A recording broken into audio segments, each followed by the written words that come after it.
begin a new section, 10.6 on power series. This is going to be a generalization of polynomials. So usually when we think of polynomials, we think of something like f of x is equal to, let's say, 3x to the fifth minus 7x squared plus 4x minus 2, or something like that. This is a polynomial. I mean, I don't have to tell you what a polynomial is. But what happens if, instead of thinking about something with finitely many terms, what happens if we want to think about something with infinitely many terms? Like, I could write down g of x is 1 plus 3x plus 6x squared plus 10x cubed plus 15x to the fourth plus 21x to the fifth plus dot, dot, dot. Note that my coefficients are going up by 2, then 3, then 4, then 5, then 6. I have a pattern to my coefficients here. We'll usually look for patterns in the coefficients. Is this an allowable object? And this is going to be an example of what we call a power series. So let me use capital G of x here. In general, what is a power series? Well, this isn't entirely general, but it's going to be an expression that looks like this. The sum from n from 0 to infinity of some coefficient a sub n times x to the nth power. And so we're going to have one of these terms for n is 0, n is 1, n is 2, n is 3. Here's x, n is 0, n is 1, n is 2, n is 3, n is 4, n is 5. And we're going to add up all of these from 0 to infinity, just like we usually do in power series. Sorry, just like we've been doing in the last 4 sections. This is an example of a series. And so here is our definition, our formal definition of what is a power series.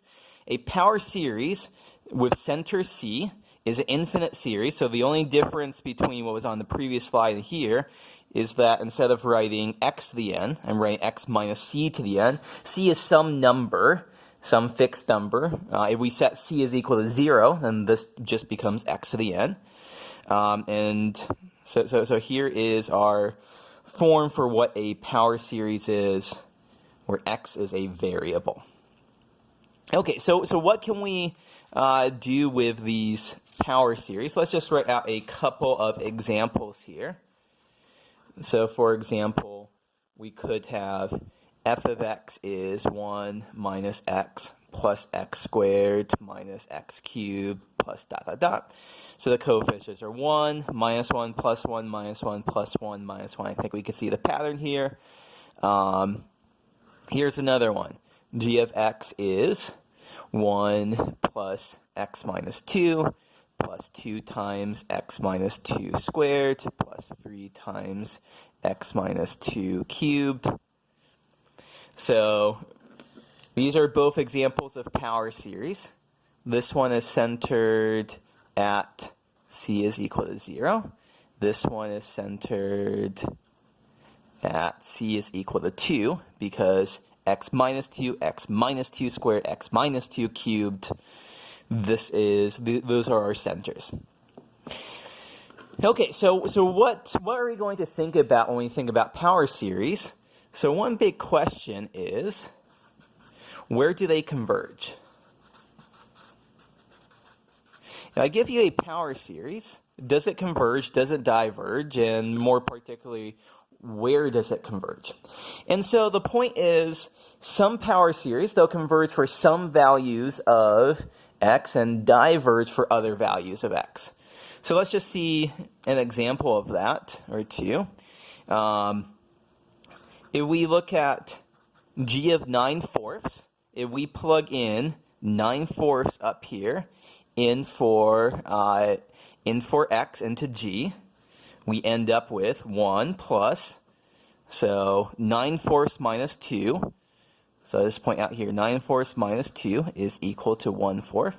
So 1 plus 1/4 plus 2 times 1/4 squared plus 3 times 1/4 cubed plus ... And so this is going to be, let me not put equals here, the nth term here is going to be n times 1/4 to the n. So this is going to be our series, and if we use the ratio test to determine does the series converge or diverge, we end up with the limit as n goes to infinity, absolute value a sub n plus 1 divided by a sub n, limit as n goes to infinity. Everything inside is positive, so I can drop absolute value bars. So it's going to be n plus 1 times 1/4 to the n plus 1 divided by n times 1/4 to the n. And so 1/4 to the n plus 1 divided by 1/4 to the n is just 1/4, which I can move outside that limit. And so I just get 1/4 here. So this converges by the ratio test. However, so that's an example of here we converge. If we try plugging in x is equal to 3 in here,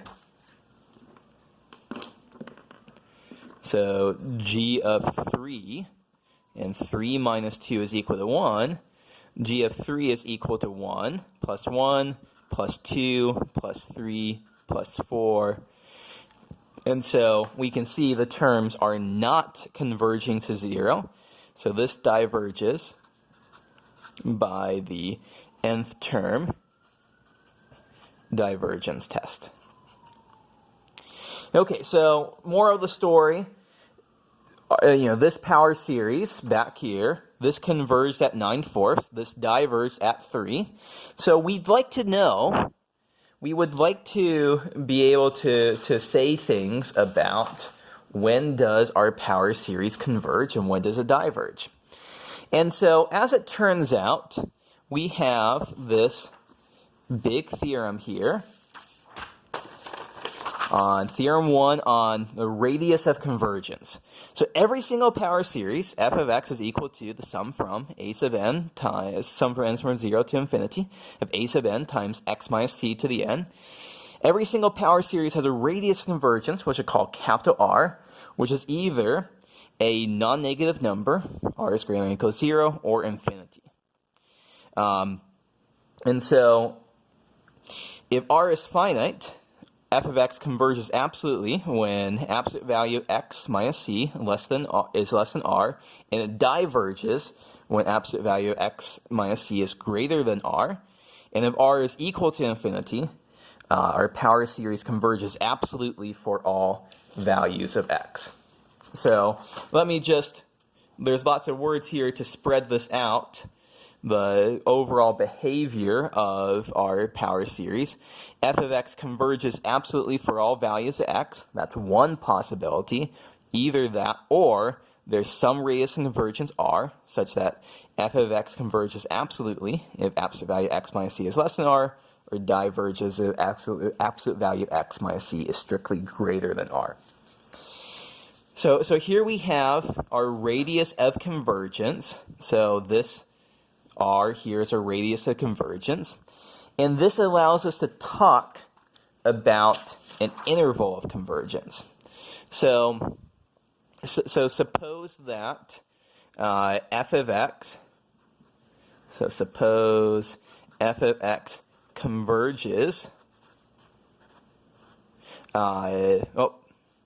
let me not say f of x converges, let me say f of x has radius of convergence r, and f of x is centered at x is equal to c. Then the interval convergence is the interval from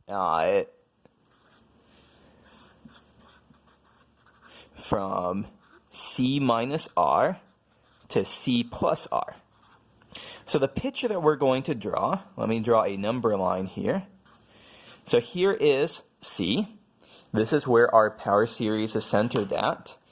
And here is C plus R, here is C minus R, and so